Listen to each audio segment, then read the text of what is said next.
राहनुमा को दे जगह, यकता रहूं को तय करे। दे न किसी के हाथ में इस सरा ज़माम को।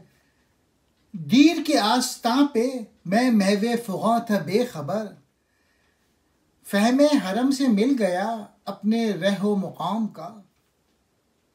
रहबर को एक तरफ करके इश्क अपना रास्ता अकेले ही तय करता है। वो अपना इख्तियार किसी और के हवाले नहीं करता। मैं अपनी बेखबरी में दीर के आस्ताने पर खड़ा आहुजारी करता रहा, यहाँ तक कि मैंने हरम को पहचान लिया और अपनी राह मुक़ाम जान गया। अल्लामा इकबाल कह रहे हैं, इश्क किसी रहबर के कंधों का मोहताज नहीं होता, वो अपना रास्ता खुद बनाता है। इश्क किसी और के हाथ में अपना लगाम भी नहीं देता।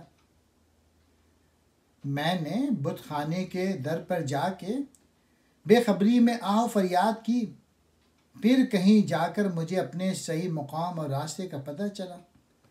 मतलब ये कि बरसों दुनिया की ग़ुलामी के बाद मालूम हुआ कि असल आका तो अल्लाह ही है, जिसकी ग़ुलामी पर फ़ख्र किया जा सकता है।